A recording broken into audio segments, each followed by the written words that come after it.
Good evening.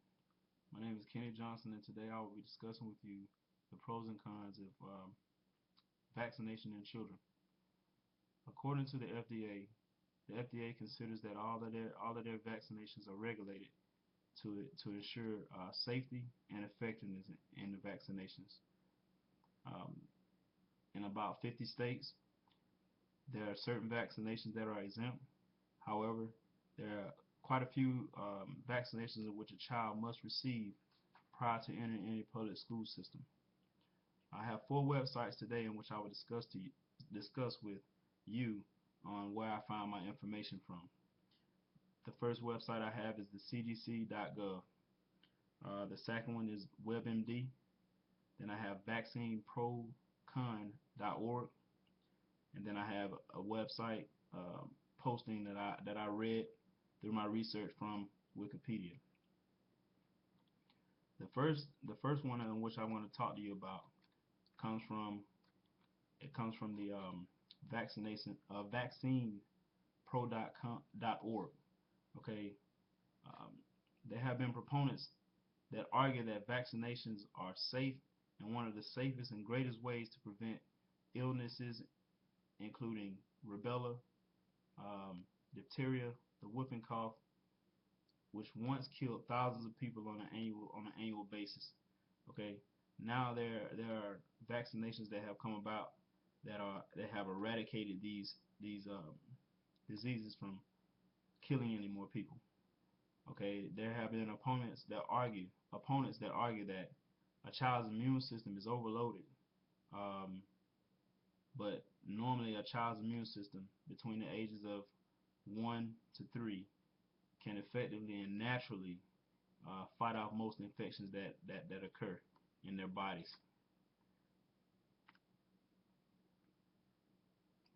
One of one of the one of the arguments basically is that the vaccinations cause possible side effects such as seizures, autism, paralysis, and even death in most cases.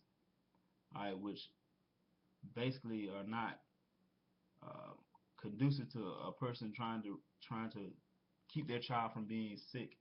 Okay, but depending on the state in which I researched, depending on the state, the child must be vaccinated. Okay, and with the child being vaccinated for the following diseases um, before entering public schools, they are as follows. You have the mumps, the measles, you have rubella, diphtheria, pertussis, the tetanus, and then you have your polio. Okay, with these particular shots of vaccinations, these are what a child needs in order to enter into the public school system. Um, but there are also exemptions, and the exemptions I'm going to talk to you about also comes from the website um, vaccinespros.com. Okay, the pros basically are that the vaccination should be required for children. There should be no child that is no individual that has a right, all right, to risk the health of the public solely for the purpose of satisfying their personal moral, philosophical, or their religious views. Um, it also states that vaccines are what eradicates diseases and prevent serious illnesses from taking place, which eventually can cause death amongst children. Okay, the cons basically are, which means the bad, is that vaccines are often unnecessary in most cases where there is no threat or death to the child. But during the early 19th century, the mortality rate in diseases such as the whooping cough, measles, scarlet fever, etc., alright, they fell drastically, which means that these diseases that were once powerful diseases and killed many of people, many of children annually, eventually lost their power and decreased. Okay, a lot of people, as far as with the exemptions and what they believe that vaccinations interfere with the natural law of God's plan of humanity. They feel that disease is a natural occurrence and that humans should not interfere with its trajectory. Although, although, like I said before, In most states, there are a lot of shots that are not uh, mandated or mandatory for someone to receive, but you do have your shots that need to be a child needs to receive prior to entering into the public school system.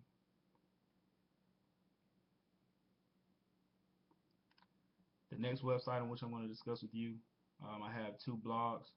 The first blogger writes that one day she saw a sick 9-month-old baby. Okay, and it came to her after speaking with the parents that the child had never received any vaccinations.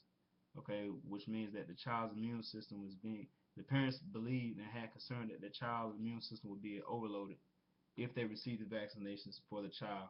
So they opted not to receive the vaccinations to keep the child safe. But in actuality, this child was completely unprotected and faced the many diseases and life-threatening diseases out there that could possibly take this child's life. Okay, the second blogger is a mom who's also a pediatrician. She writes that she understands the need to protect children. Okay, in her family once had a concern about overloading the immune system and believed that the vaccinations caused autism. But the truth is, there is no medical evidence that the immune system can be overloaded or overwhelmed.